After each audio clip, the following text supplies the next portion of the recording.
हमारे चैनल को सब्सक्राइब करें और बेल आइकन दबाएं।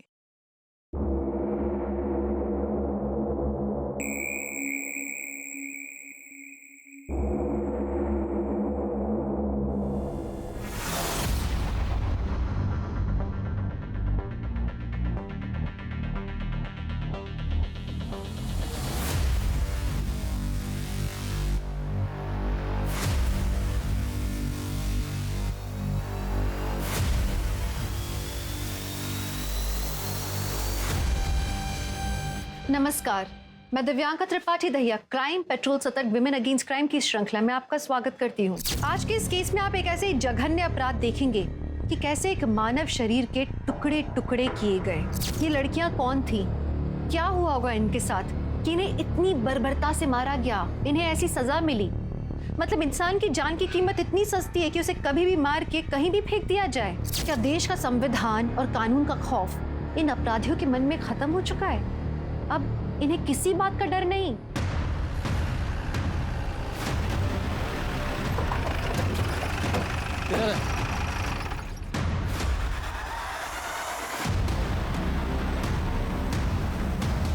बिना सर की बॉडी?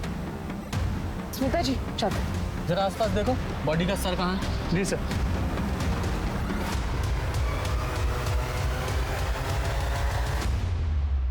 गुप्ता, कुछ मिला?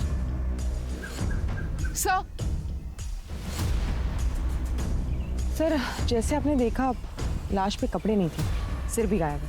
सर, बॉडी को देख के लगता है 1-2 दिन पहले मौत हुई। सर ये देखिए, गर्दन को जिस तरह से काटा गया है, ऐसा लग रहा है जैसे किसी आरी का इस्तेमाल किया गया है। तो पेड़ काटने वाली आरी होती ना, वैसे। सर ये देखिए, ये जलने का निशान, लेकिन काफी पुराना है। और रेत? नहीं सर, बॉडी की हालत इतनी खराब है, कुछ बोल नहीं सकता। सर, इसका सिर आसपास कहीं नहीं मिला। हो सकता है कहीं दूर फेंक दिया गया ताकि इसकी पहचान ना हो सके। या फिर ये भी हो सकता है कि कोई जंगली जानवर ले गया, पर ऐसा भी कुछ नहीं मिला जिससे इसकी शिनाख्त हो सके। ये आसपास बहुत सारा ब्लड है और काफी ब्लड सूख भी चुका है। इस ब्लड को सैंपल के लिए लैब में भेजो, बॉडी को पोस्टमार्टम के लिए भेजो, और साथ ही चेक करो कि पूरे मिर्जापुर में कितने मिसिंग कंप्लेंट है। जी सर। इंसान एक हफ्ते में अपनी जिंदगी बदल लेता है, लेकिन हमारी मिर्जापुर की पुलिस एक हेडलेस बॉडी की शिनाख्त तक नहीं कर पाई एक हफ्ते में। पुलिस और प्रशासन का ऐसा ही ढीला रवैया अपराधियों के मनोबल को बढ़ावा देता है और वो खुलेआम जुर्म करके निकल जाते हैं। चलिए हमारे पुलिस इंस्पेक्टर सर से ही पूछते हैं कि एक हफ्ते बाद भी पुलिस हाथ पे हाथ रख के क्यों बैठी है। सर बताइए। तहकीकात चल रही है, प्लीज। Thank you. अपराधियों को पकड़ने की क्या योजना है आपके पास? सर, हमेशा की तरह पुलिस के पास इस केस के लिए भी एक ही जवाब है कि तहकीकात जारी है। ये तहकीकात की ABCD ही नहीं आती और माइक उठा के कुछ भी बोलने लगती है नंदिनी। मीडिया ने ना दिमाग खराब करके रखा है मेरा। PM रिपोर्ट का क्या हुआ शर्मा? सर, पोस्टमार्टम रिपोर्ट से पता चला है लड़की की उम्र 20-22 साल थी और मौत का समय 4 जनवरी को दोपहर 3 से 5 के बीच। यानी कि जब हमें बॉडी मिली उसको 2 दिन पहले। जी सर, सेक्सुअल असॉल्ट या रेप का कोई निशान नहीं है, लेकिन लड़की सेक्सुअली एक्टिव थी। इसका मतलब है इस रिपोर्ट से भी कोई क्लू नहीं मिला जिससे इस लड़की की शिनाख्त हो सके। शर्मा, इस लड़की की डिटेल्स मीडिया के साथ शेयर करो और अनाउंस करो कि जो भी इस केस में हमारी मदद करेगा उसे 25,000 का इनाम दिया जाएगा। शायद कोई मदद के लिए सामने आए। सर,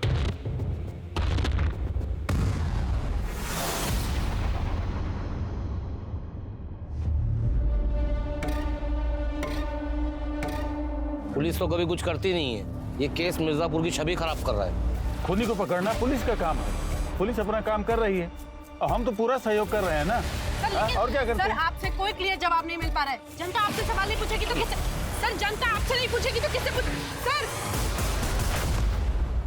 दर्शकों, अब तक की सबसे बड़ी खबर अभी अभी हमारे सूत्रों से पता चला है कि इनाम की राशि को 10 गुना बढ़ा दिया गया है। यानी इनाम की राशि अब 2.5 लाख रुपए कर दी गई है। काश हमारी मिर्जापुर की पुलिस भी 10 गुना ज्यादा मेहनत करती तो शायद ये केस जल्दी सॉल्व हो जाता। लगता है ये केस भी जनता के हाथों में सॉल्व करना ही लिखा है।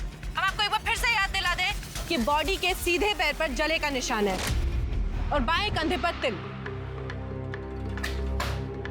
नंदिनी को पुलिस के बारे में कुछ पॉजिटिव नहीं मिलता है, सर। हमेशा नेगेटिव बोलती है। सर, जैसे आपने कहा था, फॉरेंसिक रिपोर्ट से हमें पता चला है कि क्राइम सीन पर 2 अलग-अलग ब्लड सैंपल्स मिले। ये देखिए सर। सर ये भी तो मुमकिन है कि जिसने भी ये खून किया है, बॉडी काटते समय उसे भी घाव हो गया और वो दूसरा खून उसका हो। लेकिन क्राइम सीन पर जितना ब्लड था उसे देखकर ऐसा नहीं लगता वो किसी छोटे मोटे घाव से निकला है या किसी एक लाश का है। जरूर कोई दूसरा भी था। सर इसका मतलब आप कह रहे हैं कि एक से ज्यादा खून हुए हैं? हाँ, लग तो ऐसे ही रहा है कि एक नहीं 2 खून हुए हैं। शर्मा, एक काम करो, जितने भी हार्डवेयर हैं, टूल के स्टोर हैं, वहाँ पे पता करो किसी ने इलेक्ट्रिक सॉ खरीदी थी क्या। लेकिन सर इलेक्ट्रिक आ रही है क्यों? क्योंकि पोस्टमार्टम रिपोर्ट के हिसाब से जिस तरह का क्लीन कट लगा हुआ था वो किसी हाथ की आरी से पॉसिबल नहीं है। उसके लिए जरूर इलेक्ट्रिक सॉ लगा है। जरा पता करो। जी सर। और हाँ, वो डॉग स्क्वाड से कुछ पता चला? सर डॉग स्क्वाड की मदद से हम हाईवे तक जा पहुंचे, उसके आगे कुछ नहीं।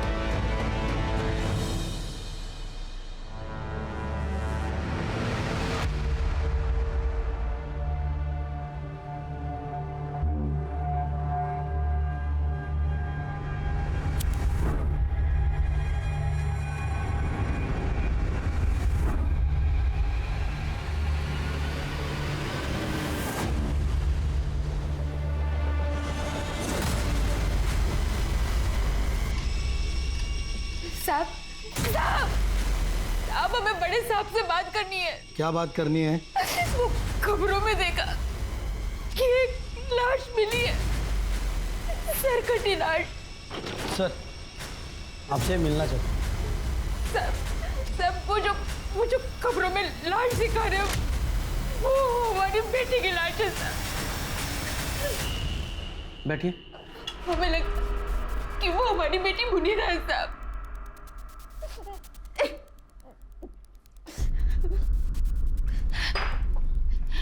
आराम से बताइए, आपका नाम क्या है? साहब मेरा नाम शबनम अंसारी है साहब। लेकिन आपको कैसे पता चला वो मुनीरा ही है? सर जब वो 10 साल की थी तो खाना पकाते हुए उसका सीधे पैर की एड़ी जल गई थी और अब तक वो नहीं जानते साहब। और बाएं कंधे पर तिल, न्यूज़ में यही पहचान बता रहे हैं साहब, वो हमारी मुनीरा ही है साहब।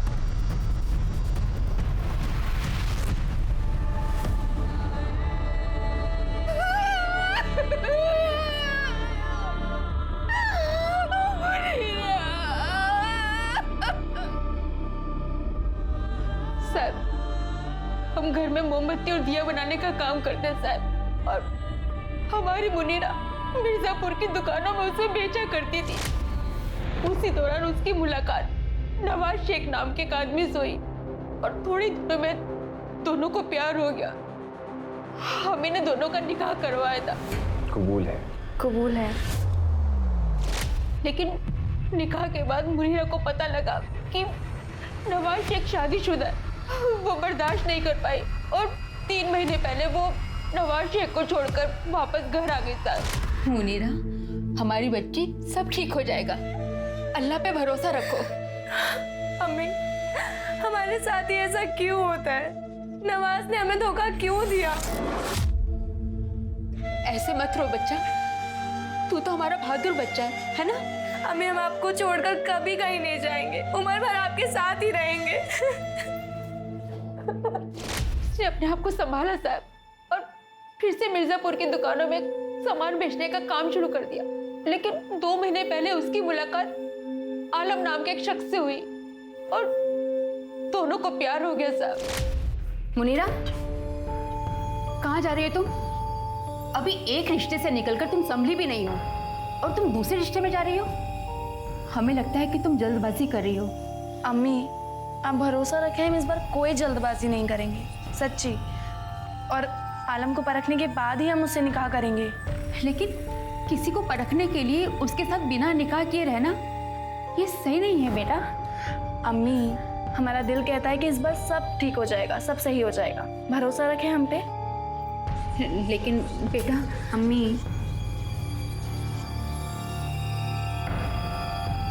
अल्लाह हाफिज। अल्लाह हाफिज। वो अक्सर हमसे मिलने आया करती थी साहब, लेकिन 2 हफ्ते से उसने मिलने आना बंद कर दिया। फोन भी बंद है साहब। आप हमें नवाज और आलम का पता बताइए प्लीज। साहब हमें नवाज का पता तो मालूम है, लेकिन आलम का पता नहीं मालूम। हमें सिर्फ इतना मालूम है कि आलम की मोबाइल और इलेक्ट्रॉनिक की दुकान है नया नगर में। बस हम इतना ही जानते हैं साहब, और कुछ नहीं जानते। या अल्लाह, क्या मुनीरा का कत्ल हो गया? जी, तो मुनीरा की माँ का कहना है कि मुनीरा को तुम्हारे पहली बीवी के बारे में पता नहीं था। सर ये सरासर झूठ है। देखिए, हम मानते हैं कि हमारे मजहब के अंदर एक से ज़्यादा निकाह करने की हमें इजाज़त है, लेकिन पहली बीवी के बगैर इजाज़त के हम दूसरी शादी नहीं कर सकते। और मुनीरा को ये सब बात पता थी कि हमारा निकाह पहले से ही नुसरत के साथ हो चुका है, लेकिन मुनीरा चाहती थी कि वो हमसे निकाह करे। हमने उसे पहले ही मना कर दिया था, लेकिन फिर भी वो हमारे पीछे हाथ धोकर पड़ी थी। मुनीरा हमें धमकी देने लगी, अगर हमने उससे निकाह नहीं किया तो हमारे घर के बाहर जो अपनी जान दे देगी। ये क्या करते साहब? उस पे जैसे कोई भूत सवार था, और हम किसी की मौत का बोझ नहीं उठा सकते थे, इसलिए हमने ही नवाज को कहा था कि उससे निकाह कर ले। मुनीरा से निकाह करने के बाद वो हमारी ज़िंदगी में नासूर बनने लगी। जब भी हम काम के सिलसिले में घर से बाहर जाते, वो नुसरत से लड़ाई झगड़ा करने लगती है।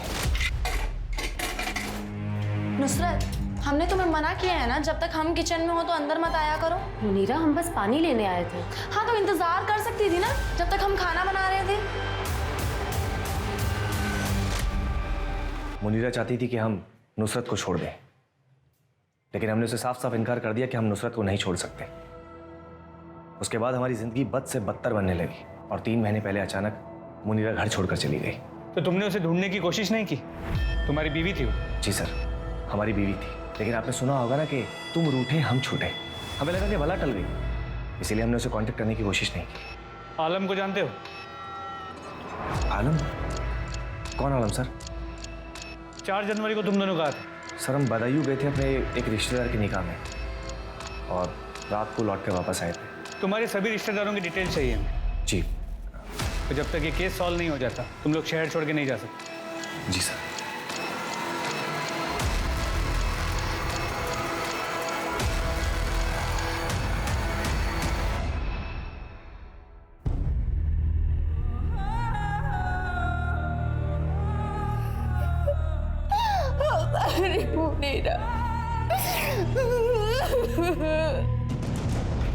सर नुसरत और नवाज ने हमें जो कुछ भी बताया था सब सही है। 4 जनवरी को वो दोनों भदोई में ही थे। लेकिन कत्ल कराया भी तो जा सकता है, क्योंकि इन दोनों के पास मोटिव है मुनीरा को मारने का।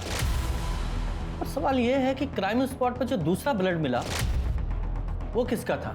शर्मा, एक काम करो, इन दोनों मियाँ बीवी की और डिटेल्स निकालो, और शबनम ने जो मुनीरा का नंबर दिया था उसकी भी CDR निकालो। जी सर। सर, आलम खान के घर का पता चल गया है। चलो।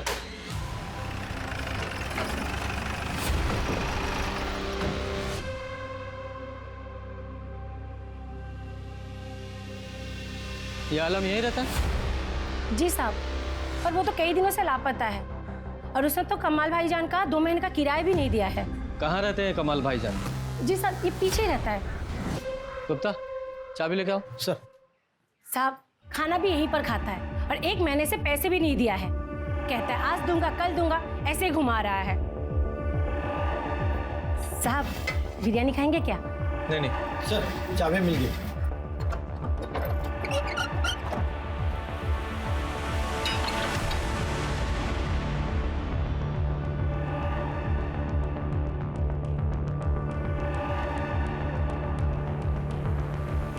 साहब, यही है वो नल्ला आलम।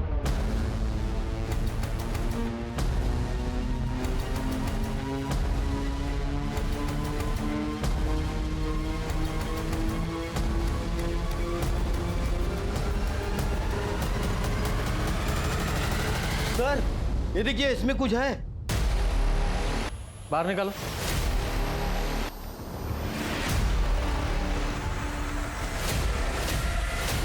या अल्लाह, क्या है इसमें?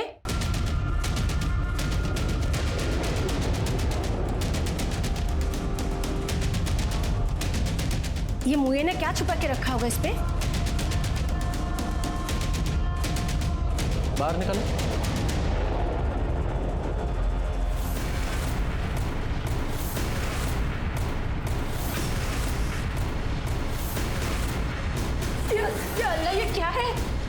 किसका सर है? जाइए बाहर जाइए। हाँ जाइए। पुलिस का शक सही साबित हुआ। आलम के घर 2 सर मिलने का मतलब था कि 2 कत्ल हुए थे। डीएनए टेस्टिंग से यह भी साबित हो गया कि एक सर उनमें से मुनीरा का था, लेकिन दूसरा सर किसका था और उसका धड़ कहाँ था ये नहीं मालूम चल रहा था। क्या आलम इन दोनों का कातिल था? क्या उसने इन दोनों के सर अपने घर में यादगार की तरह रखे थे? अगर नहीं तो कातिल कौन था? क्या ये दोनों मामले अलग अलग थे? और अगर अलग अलग थे तो दोनों सर आलम के ही घर में क्यों मिले एक साथ? ऐसे बहुत सारे सवाल थे जिनके जवाब पुलिस ढूंढने की कोशिश कर रही थी, पर उन जवाबों तक वो पहुंच नहीं पा रही थी। पुलिस के ऊपर मीडिया का बहुत प्रेशर था। उन्होंने एड़ी चोटी का जोर लगा दिया था इस केस को सॉल्व करने के लिए। उन्होंने दुकानदारों से, सप्लायर्स से पार 100 के बारे में, बिजली से चलने वाली आरी के बारे में पता किया और उन्हें मालूम चला कि पिछले ही महीने कुछ पार 100 की बिक्री हुई थी, लेकिन वो सब बिजनेस के इस्तेमाल के लिए थे और उन्हें सुरक्षित लॉक करके रखा गया था। फिर पुलिस ने अपने खबरियों को एक्टिवेट किया 15 से 20 साल की लड़की की तलाश के लिए, जिसकी मिसिंग कंप्लेंट अभी तक नहीं हुई थी। साथ ही आलम की भी तलाश जारी थी, क्योंकि वही एक था जो इस पहेली को सुलझा सकता था। एक नहीं बल्कि 2 लड़कियों की हत्याएं हुई है। पुलिस को 2 सर बरामद हुए हैं। इसी के चलते मिर्जापुर में भी 2 गुनी दहशत बढ़ गई है। पुलिस और प्रशासन पर भी 2 गुनी कीचड़ उछाली गई है। आखिर पुलिस कब तक इस केस में ढिलाई देती रहेगी? ये केस महिलाओं की सुरक्षा के लिए एक बहुत बड़ा प्रश्न चिन्ह है। क्या पुलिस सही दिशा में तहकीकात कर रही है? अरे मियाँ दरवाजा खोलिए। कौन? प्रधान जी ने चुनाव जीतने की खुशी में सबको मिठाई और तोहफे दिए हैं। जल्दी दरवाजा खोलिए और अपना तोहफा ले लीजिए। हमें और भी घरों में जाना है। ये लीजिए आपकी मिठाई। आपने कुछ नहीं किया साहब। कुछ नहीं किया तूने? 2 लड़कियों को मार के उनके सर काट के घर में रखे हुए हैं, बोल रहा है कुछ नहीं किया है। वो दूसरी लड़की कौन थी? साहब हमें नहीं पता साहब। मुनीरा को तो जानता था ना? हाँ साहब, मुनीरा को तो हम पिछले साल नवंबर में मिले थे साहब। हम दोनों ने बहुत अच्छा टाइम बिताया था। वो बाद में निकाह पर जोर डालने लगी थी साहब। आलम, अब ना हमें निकाह कर लेना चाहिए। निकाह? हाँ, हमें तुम्हारे साथ जिंदगी बतानी है। ये तो उसके लिए निकाह की क्या जरूरत है? हम लोग ऐसे भी साथ में रह सकते हैं। तुम हमारे साथ निकाह करना चाहते हो कि नहीं?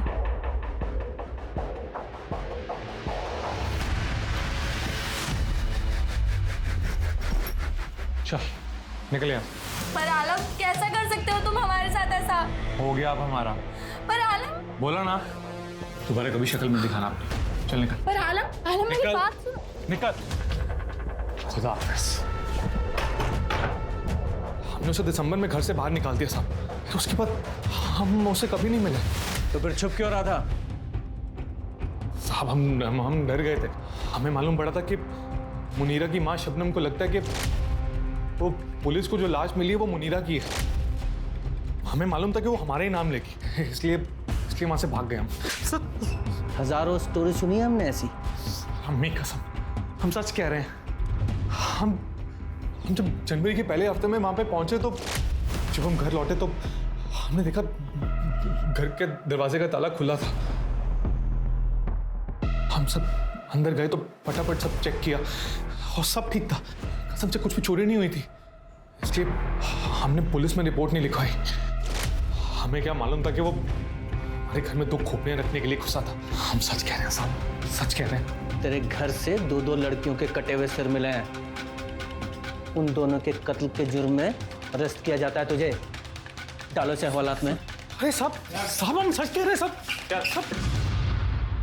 सर 1 महीना बीत गया, लेकिन किसी दूसरी लड़की की कोई मिसिंग कंप्लेंट नहीं आई और ना ही आलम के लाइफ में किसी दूसरी लड़की के बारे में पता चला। सर समझ नहीं आ रहा ये दूसरी लड़की है कौन और उसका मुनीरा और आलम से क्या लेना देना है।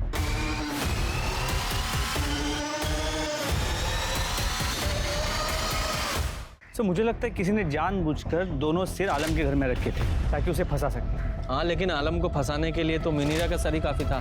2 क्यों? मुझे लगता है ये आलम ही कातिल है। इसे अच्छे से तोड़ो, सब बकेगा। एक्सक्यूज मी सर, खबरी का। हेलो, कौन से एरिया में? ठीक है सर। खबरी ने बताया कि मिर्ज़ापुर के बाद मॉडल टाउन में एक योगिता नाम की लड़की एक मुस्लिम लड़के के साथ जनवरी के पहले वीक में भागी है, लेकिन योगिता के फैमिली वाले इस बात के बारे में किसी से बात ही नहीं कर रहे। योगिता कहाँ है मतलब? अपनी ससुराल में होगी दिल्ली में, और कहाँ? ससुराल में होगी मतलब उसकी शादी हो गई? कब? 2 महीने पहले। 2 महीने पहले उसकी शादी हो गई। आपके किसी भी पड़ोसी को नहीं पता? हाँ, नहीं पता पड़ोसियों को। हमने किसी को शादी में बुलाया नहीं था, छोटे रूप में की थी शादी। कोई दिक्कत? आपके दामाद का नाम क्या है? लक्ष्मण चौरसिया। फोटो दिखाइए। फोटो दिखाओ।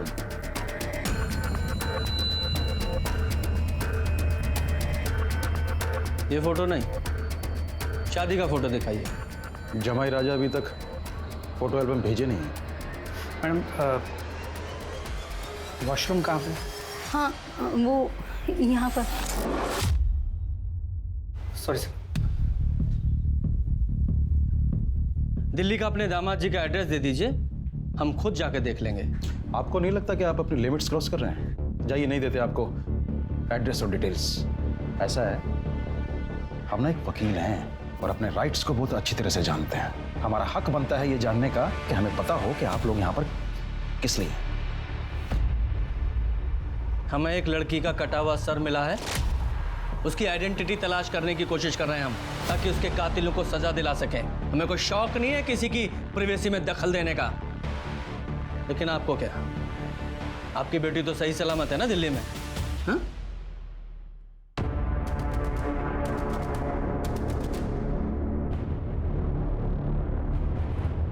चलो शर्मा, इनसे बात करके कोई फायदा नहीं, कुछ हासिल नहीं होगा।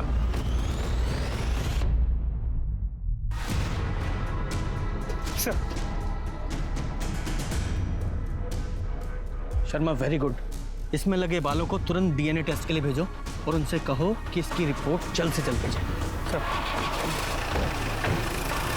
पुलिस के अनुसार उन्होंने एक सस्पेक्ट को पकड़ा है। क्या ये पुलिस का कोई स्टंट है ताकि जनता का गुस्सा कुछ देर के लिए शांत हो सके? सर क्या पुलिस ने एक निर्दोष आदमी को जेल में डाल दिया है ताकि खुद बिना किसी शर्म के बाहर घूम सके? क्या लगा रखा है ये? तुम्हारा काम पब्लिक को सिर्फ फैक्ट्स बताना है, ना कि टीआरपी के लिए न्यूज के नाम पर सेंसेशन फैलाना। और ये आधी अधूरी जानकारी पब्लिक में सिर्फ भय और उत्सुकता पैदा करती है और कुछ नहीं। तो तुम्हें क्या बार बार बोलती हो पुलिस कुछ नहीं कर रही है, पुलिस कुछ नहीं कर रही है? तुम्हें क्या पता है हम क्या कर रहे हैं या क्या नहीं कर रहे हैं? हा? हम हर 2 मिनट में माइक लेकर पब्लिक को नहीं बताते कि हम क्या कर रहे हैं क्या नहीं कर रहे हैं। इसका मतलब ये नहीं है कि हम कुछ कर नहीं रहे हैं। और केस के बारे में सारी जानकारी पब्लिक डोमेन में दे देंगे तो केस को नुकसान होगा कि नहीं होगा? जितनी जानकारी तुम्हारे पास है उसके सिर्फ फैक्ट्स पब्लिक को बताओ, पब्लिक तुम्हें थैंक यू बोलेगी। मैम हमारी बात तो सुनिए। हमने कुछ नहीं किया मैम, हम कुछ नहीं जानते सर, सच बता रहे हैं हम।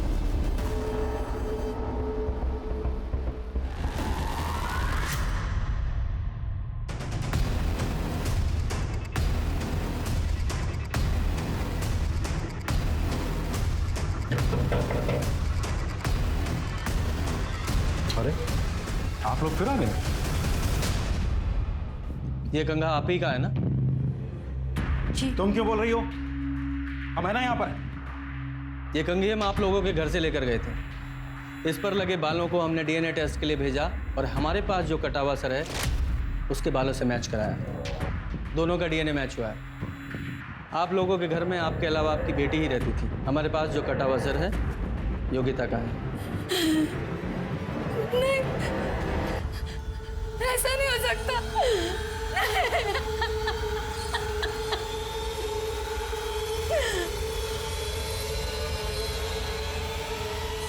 हम केस करेंगे आपके ऊपर। आपने इलीगल तौर पे हमारे घर से कंगा लिया है, ये अनऑफिशियल है। और एक बात बताएं आपको, कोर्ट में ना ये डीएनए रिपोर्ट खारिज हो जाएगी 1 सेकंड में। हम तुम्हारी बेटी के कातिलों को ढूंढने की कोशिश कर रहे हैं और तुम हम पर मुकदमा ठोकने की बात कर रहे हो। कहीं ऐसा तो नहीं कि तुमने ही अपनी बेटी को मारा है? हम क्यों मारेंगे योगिता को? तो तुम बताओ। झूठ बोला है ना हमसे? केस में झूठी जानकारी दी है तुमने हमें। तुम लॉयर हो ना, अच्छी तरह से जानते होगे कि झूठी जानकारी देने के जुर्म में मैं तुम्हें अरेस्ट कर सकता हूं। मैं अरेस्ट करके थाने लेके जाऊंगा वहां तुम्हारा डीएनए टेस्ट करूंगा, तुम्हारे हलक में से निकलवाऊंगा फिर। सर वो योगी। ठीक है, ठीक है सर, हम सच बताते हैं। हम मानते हैं कि हमने योगिता की शादी वाली बात और उसके दिल्ली में रहने वाली बात को झूठ बोला है। वो कुछ दिन पहले अचानक गायब हो गई थी और हमने सोचा कि वापस आ जाएगी, इसलिए पुलिस में कंप्लेंट नहीं किए थे बस। योगिता आपके घर से 4 जनवरी को गई थी ना? आप हमारी वाइफ से सवाल क्यों पूछ रहे हैं? हम बता रहे हैं आपको कि हम 4 जनवरी था, इससे ज्यादा हमें कुछ नहीं पता है। शर्मिंदगी की वजह से हम मिसिंग कंप्लेंट नहीं किए थे बस।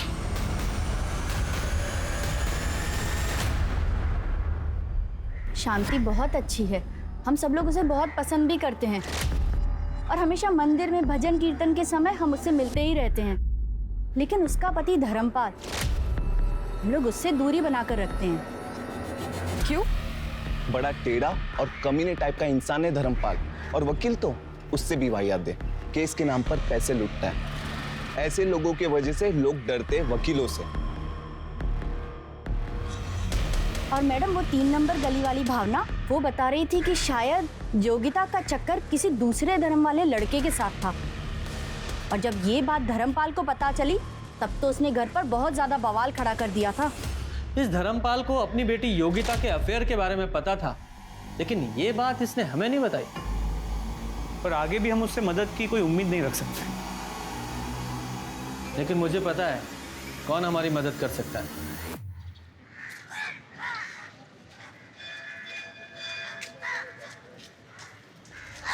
नमस्ते। आप यहाँ क्या कर रही हैं? आप जाइए यहाँ से। देखिए, इस केस को सॉल्व करने के लिए और योगिता के कातिलों को पकड़ने के लिए हम यहाँ पर आपसे मदद मांगने आए हैं। देखिए, आप हमारे पति को नहीं जानते। अगर उन्होंने हम दोनों को साथ में यहाँ देख लिया, योगिता वापस तो नहीं आ सकती, लेकिन उसके कातिलों को सजा जरूर मिल सकती है, और हमें यकीन है कि भगवान भी यही चाहते हैं। ये सब तब शुरू हुआ जब हमारी बच्ची योगिता को इमरान सिद्दीकी नाम के एक लड़के से प्यार हो गया। दो ना। योगिता!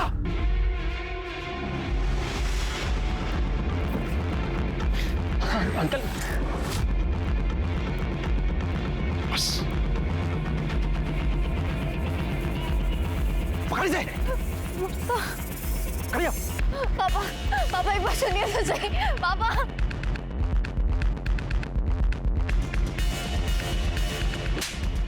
इसी दिन के लिए तुझे पढ़ाया लिखाया था, आजादी दी थी। शांति, आज के बाद ना ये घर से तब तक नहीं निकलेगी जब तक कि हम अपनी जाति का लड़का देखकर इसकी शादी ना कर दें। पापा आप किस जमाने में जी रहे हैं? ये कौन सा तरीका अपने पापा से बात करने का? तुम्हारे भले के लिए तो कह रहे हो। माँ आप भी जानती है कि पापा गलत है।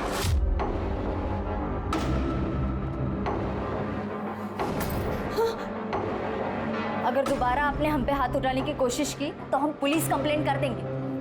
अगर आप वकील हैं तो हम भी अपने अधिकार जानते हैं, और हम 20 साल के हो चुके हैं। अगर इस देश में हम अपने मर्जी से वोट कर सकते हैं ना, तो हम शादी भी अपने मर्जी से ही करेंगे। हम भी देखते हैं कि कैसे करते हैं। Happy birthday to you. Yogita,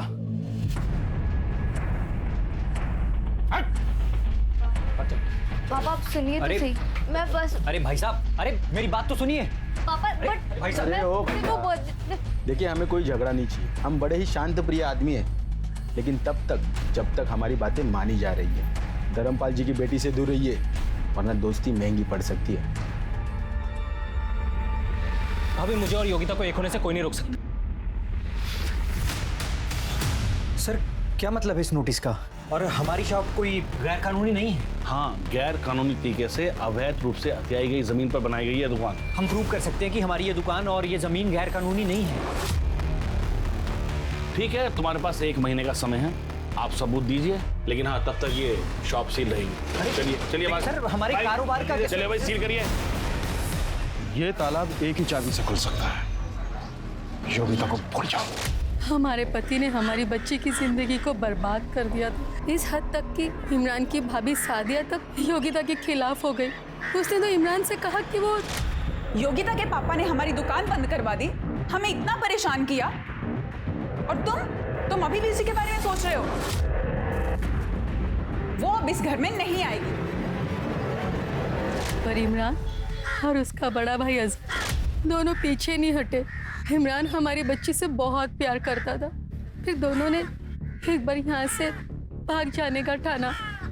4 जनवरी को तकरीबन 2:30 बजे, जब हमारे पति घर पर नहीं थे। ये कंगन मैंने तुम्हारी शादी के लिए बनवाए थे, इसे तू अपनी शादी वाले दिन पहन लेना। भगवान पे भरोसा रखो माँ, कुछ दिनों में सब ठीक हो जाएगा। हाँ मेरी बच्ची। उस दिन हमने हमारी बच्ची को आखिरी बार जाते हुए देखा, उसके बाद उसका कभी कोई फोन नहीं आया। ये योगिता इमरान के साथ भागने वाली थी जब इसका खून हुआ। सर योगिता भागने वाली थी ये सिर्फ 2 लोगों को पता था, इमरान और दूसरा उसकी माँ शांति। सर ये हो सकता है कि शांति ने योगिता को मारा और अब रोने का नाटक कर रही है। सर या फिर इमरान कभी योगिता से शादी ही नहीं करना चाहता और योगिता उसे फोर्स कर रही हो, इसलिए इमरान ने योगिता को मार दिया। या फिर ये धर्मपाल, शायद इसे पता चल गया हो कि योगिता घर से भागने वाली है और उसने घात लगाकर योगिता को मार दिया। सर इमरान की भाभी सादिया भी हो सकती है, क्योंकि वो इस रिश्ते के खिलाफ हो गई थी। या फिर उसका भाई अजहर, क्योंकि वो इस रिश्ते के लिए तैयार था, लेकिन सिर्फ तब जब धर्मपाल इस रिश्ते को मंजूरी देगा। सर मार तो कोई भी सकता है, लेकिन सवाल यह है कि योगिता इमरान के साथ शादी करने के लिए भागने वाली थी, इस वजह से कोई योगिता का इतनी बेरहमी से मर्डर क्यों करे? और ये मुनीरा, इसका क्या? इसका योगिता के साथ क्या कनेक्शन है? अब ये मुनीरा की वजह से योगिता मरी है या योगिता की वजह से मुनीरा, ये भी तो एक पहेली है। सर अगर ये दोनों मर्डर योगिता की फैमिली या सिद्दीकी की फैमिली में से किसी ने किया है, तो फिर ये दोनों सिर आलम के घर पे कैसे मिले? ये तो आलम ही बताएगा। ढूंढो इसे, लेकिन इससे पहले इसे इमरान को उठा के लेके आओ, देखें ये क्या कहानी सुनाता है।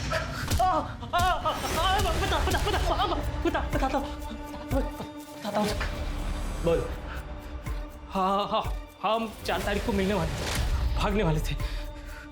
वो हमें हाईवे के पास मिलने वाली थी, पर वो वहाँ कभी आई नहीं। हमें क्या पता कि वो आई या नहीं?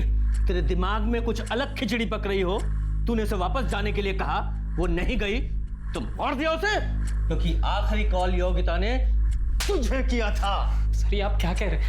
हम उसे क्यों मारेंगे? हम तो उससे शादी करने वाले थे। हम दोनों इसलिए तो उस रोज अपने अपने घर से भागे थे। फिर पता नहीं अपने बाप के डर से शायद उसने अपने कदम पीछे खींच लिए। हमें इसी बात का तो सबसे ज्यादा दुख हुआ था कि उसने हमें ये बात बताने की जहमत तक नहीं उठाई।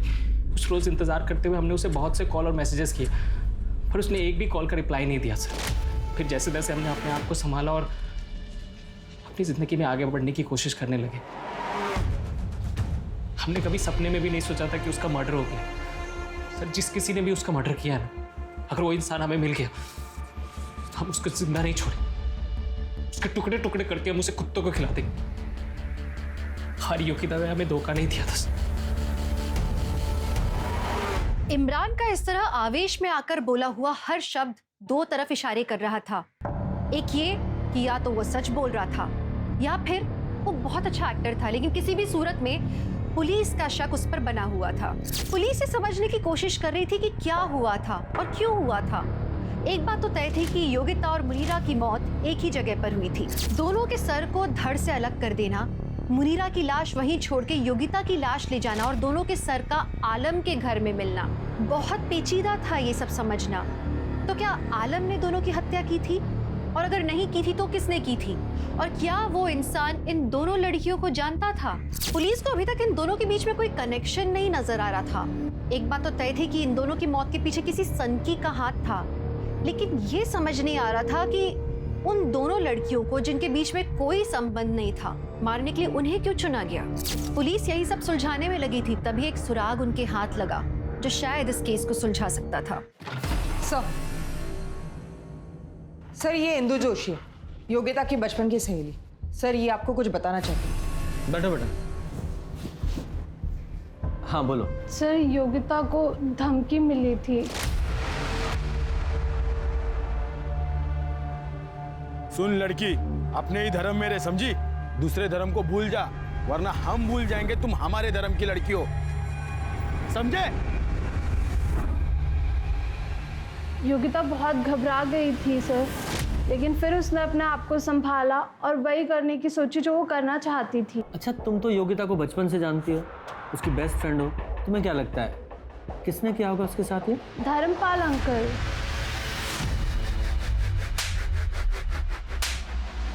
बोल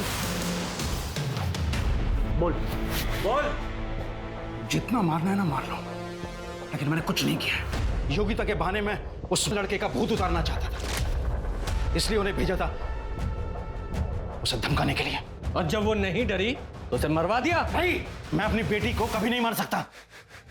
एक बाप होने के नाते उसकी रक्षा कर रहा था, उसके धर्म की, उसकी संस्कृति की। कौन सा गुनाह कर रहा था? मॉडर्न होने का मतलब ये नहीं है कि आप अपने धर्म को भूल जाएं। मुनीरा को जानते हो? कौन मुनीरा? मैं किसी मुनीरा को नहीं जानता। इसे? नहीं। शर्मा, जरा इधर आओ। ये धर्मपाल इससे ज्यादा बोलने वाला है नहीं। ये नवाज और नुसरत के बारे में और पता करो।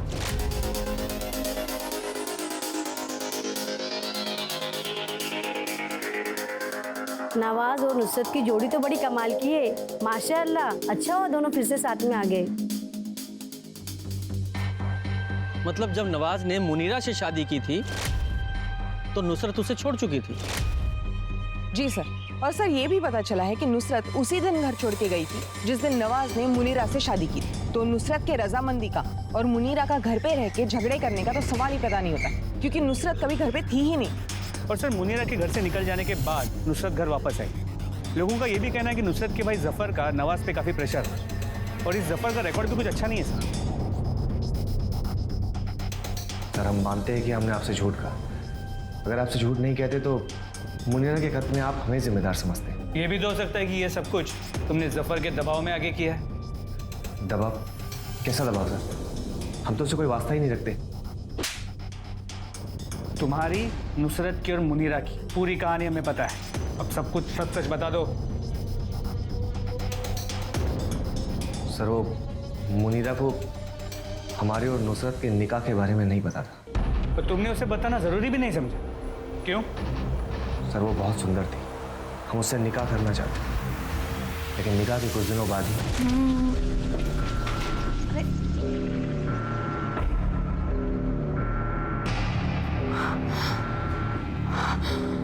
उस दिन के बाद से मुनीरा और हमारे बीच में झगड़ा होने लगा, तनाव बढ़ने लगा। फिर एक दिन वो घर छोड़कर चली गई। तो तुम क्या उम्मीद करते थे? कोई जश्न मनाती?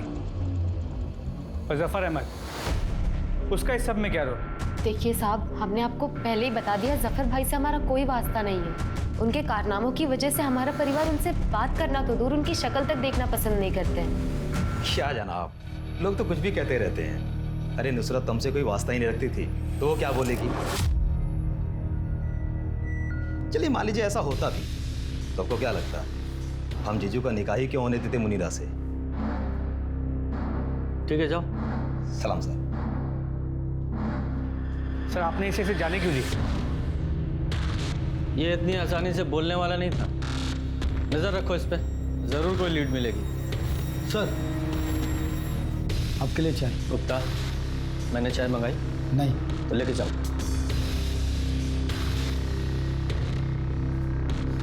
ये इस केस में हर बार डेड एंड पे पहुंच जाते हैं। कुछ हाथ नहीं लग रहा है। अगर ये सभी निर्दोष हैं तो फिर इन दोनों लड़कियों को मारा किसने? ये योगिता की बॉडी कहाँ है?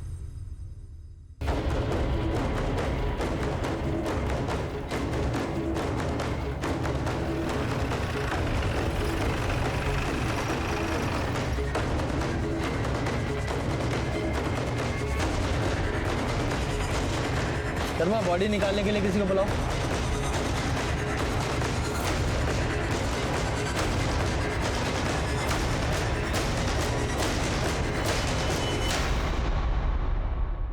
सर बॉडी पूरी तरीके से गल चुकी है और देख के कहना मुश्किल होगा कि इसकी मौत कब हुई है, लेकिन अगर यही योग्यता है, इसका मतलब करीब 1 महीने से भी ज्यादा हुआ है इस लाश को यहाँ नाले में पड़े हुए। अगर इस बॉडी को 1 महीने से ज्यादा इस तालाब में पड़े हुए हो गया है और ये योगिता है, तो इसका एक ही मतलब निकलता है कि इसे भी मुनीरा के साथ ही मारा गया था और उसकी बॉडी को यहाँ लाकर डंप कर दिया गया। बॉडी के सिर्फ 4 ही टुकड़े हैं। शायद बॉडी को इसलिए टुकड़े किए गए ताकि ट्रांसपोर्टेशन में आसानी हो, ताकि किसी छोटी गाड़ी मतलब बाइक, स्कूटर, रिक्शा पे ट्रांसपोर्ट किया जा सके। एग्जैक्टली। इसकी एक टांग गायब है। इधर ड्राइवर्स को बुलाओ और उसे खोजने की कोशिश करो। सर।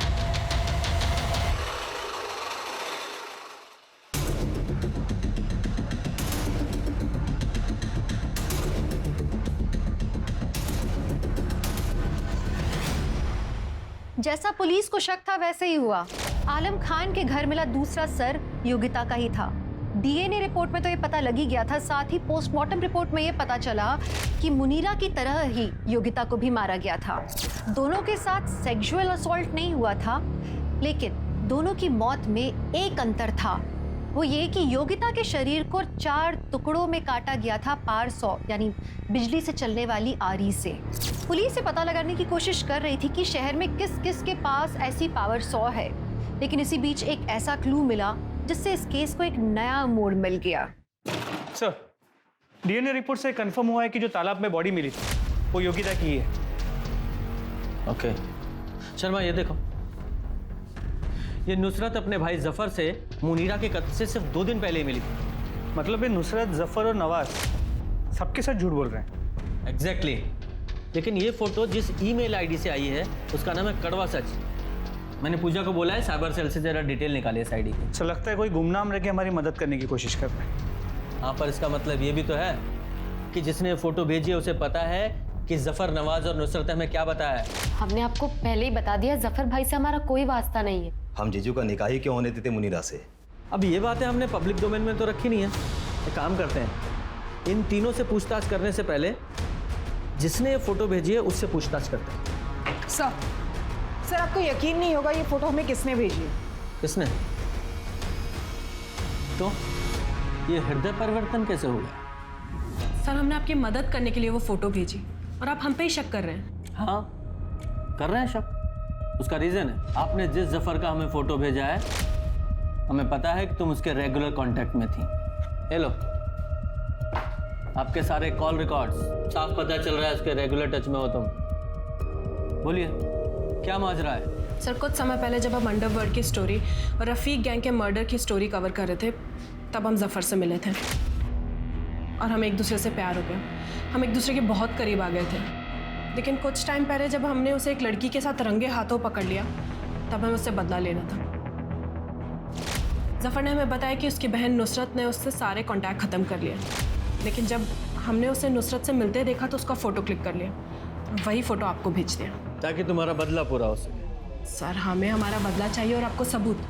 अगर ये फ़ोटो आपको इस केस को सॉल्व करने में मदद करता है तो हम किसी को नहीं बताएंगे कि ये फ़ोटो हमने आपको दिया है। सर, हम इतने भी बुरे नहीं हैं। कई बार पुलिस टीम और रिपोर्टर साथ में काम भी कर सकते हैं। Nice thought. शर्मा, जरा इस जफर को एक विजिट दो।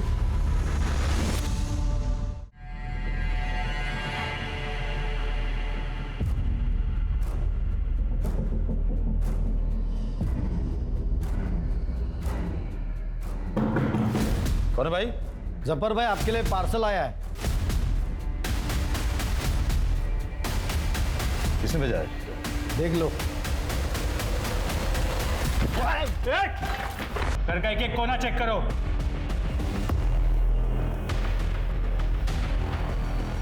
सर 1 मिनट यहाँ आइए। सर ये देखिए।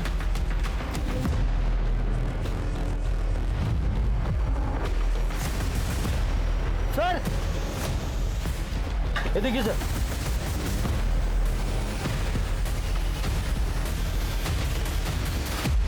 फॉरेंसिक रिपोर्ट से पता चला है तेरे स्कूटर पे जो खून था वो योगिता का था और जो इलेक्ट्रिक आरी पे खून था मुनीरा का।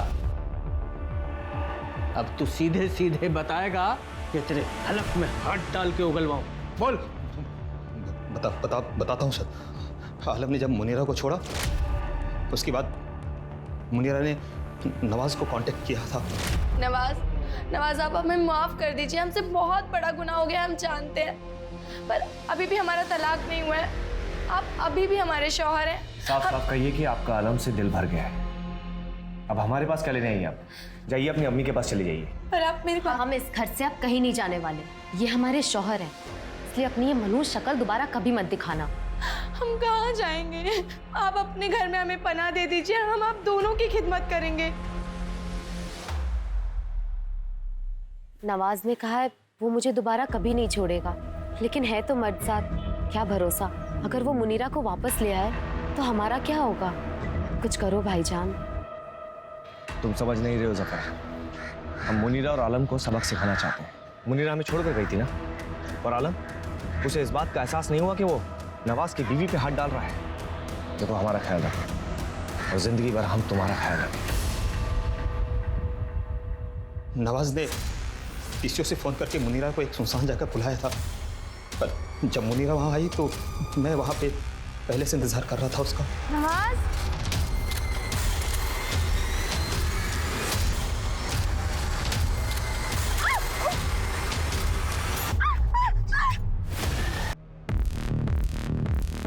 उसके बाद हमको पता था कि अब इसको मारना ही पड़ेगा और कोई चारा नहीं था हमारे पास।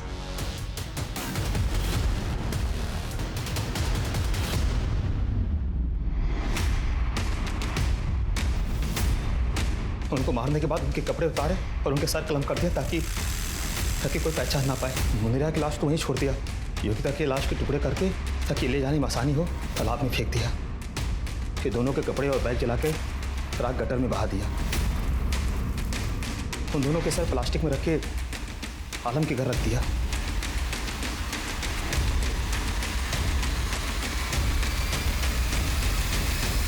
और वो इलेक्ट्रिक कार कहाँ से खरीदी? तो पहले से था हमारे पास। रफीक गैंग के 2 लोगों को पहला सफाया किया था हमने। अच्छा, मतलब जो वो 2 मर्डर नंदिनी रिपोर्ट कर रही थी वो तूने किए थे? सर, कभी आपने इलेक्ट्रिक कार का इस्तेमाल किया है? बड़ा मजा आता है, पावर सा आ जाता हाथों में, और खून जब सर घाटी में जो खून उछलता है ना फुहारे की तरह, सर आप कल्पना नहीं कर सकते उसकी। इसके खिलाफ 4 मर्डर की चार्जशीट दाखिल करो। जफर को योगिता और मुनीरा के कत्ल के लिए और नवाज और नुसरत को इस जघन्य अपराध में साथ देने के लिए गिरफ्तार किया गया। मुनीरा ने अपनी जिंदगी में गलत इंसान को चुनने की गलती की, जिसकी कीमत उसने अपनी जान दे के चुकाई। और योगिता, वो तो बस गलत समय पर गलत जगह पर मौजूद थी। वो अपनी पिता की सोच से दूर जाना चाहती थी और बदकिस्मती से एक आदमखोर कातिल के हाथ लग गई। किसी की जान ले लेना किसी भी मुद्दे का हल हो ही नहीं सकता। ये एक क्राइम है, और आप चाहे कितनी भी तिकड़म लगा लें, एक क्राइम करने के बाद मुजरिम अपने निशान छोड़ ही जाता है, पकड़ा जाता है।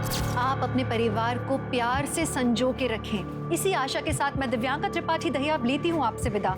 फिर मिलूंगी अगले केस के साथ। तब तक देखते रहिए क्राइम पेट्रोल सतर्क, विमेन अगेंस्ट क्राइम। एक औरत परिवार, अब हर औरत का भार। जय हिंद।